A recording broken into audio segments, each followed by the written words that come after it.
PS4 friends, we have a few new treats. As usual with the patch, we have 2 new trophies we're adding in. I think the biggest one that everyone will love. Remote play with your PlayStation Vita. We're allowing players to customize their full bindings, just like DualShock 4. That's been a big request on the forums, and we put it on the list, and we finally got to it, so Update 13 has that. We put in PS4 exclusive color picker for the low cost of 1 credit. It features all the cool PS4 colors, the blues, the whites, the blacks, and we kind of took the face button colors off the DualShock 4, so we made a color palette out of those. The other thing is performance. We've definitely been digging into universal performance gains. Certain levels we know are very hairy, and we've addressed those. And the amount of content in this patch is ginormous, so PS4 fans are lucky because this is a big update. Just some minor changes, couple tweaks. A couple bug fixes, tweaks, performance improvements, fix some spelling mistakes in item names. Yeah. Anything else? Meh. Yeah. Melee 2.0. What should we say about it?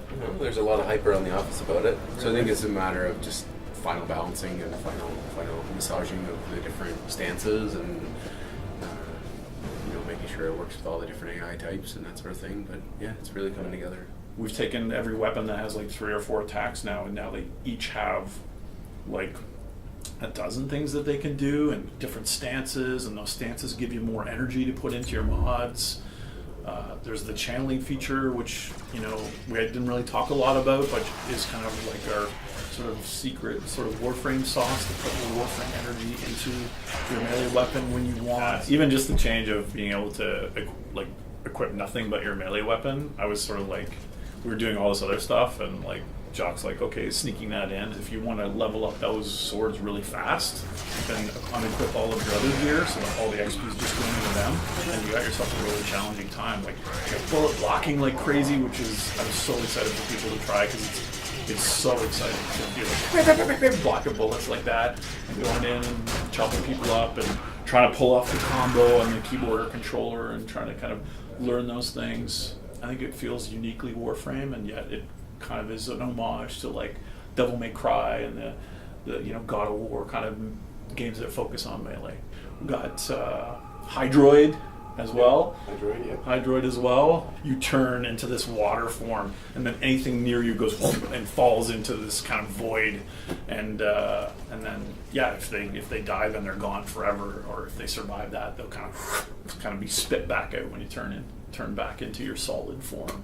So he has a lot of really neat kind of elemental, kind of kraken like powers. And what is crazy is like that for that power, like that basically these watery tentacles come out kind of like the abyss, right?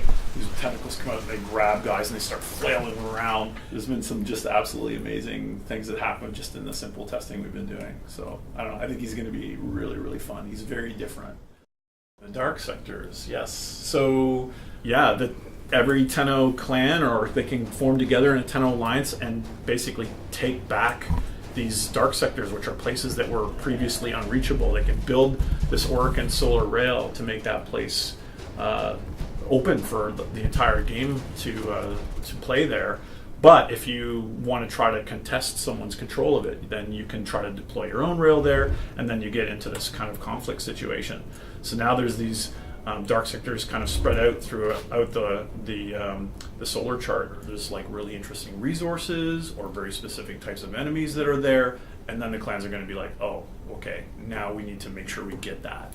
Hopefully this is going to give players a whole sort of layer of political intrigue and excitement to kind of take part of the map for themselves, which is, I think, really neat. Yeah. With this update, the UI continues, I think, to advance, and now there's this great clan UI. There's Message of the Day. You can instantly jump to the dojo. You can take a look at what dark sectors you control in your clan. You have like this little activity feed about what research is done and what's been built in there. You can join your buddies if they're online and play with them. So there's a lot of really good stuff in there for clans and alliances. Vehek has been like completely reimagined. He's the most crazy propaganda, multi-formed beast you've ever seen. He's going to be awesome. He's got new types of Guardian Grineer with him that are melee focused to kind of dovetail with the melee update we've done to the game. And they have sort of very specific weaknesses and resistances. So that's going to be a new challenge for players. And then the Grineer shipyards, which is this kind of toxic poison wasteland where they build all their Fomorian ships, which is something for a new update.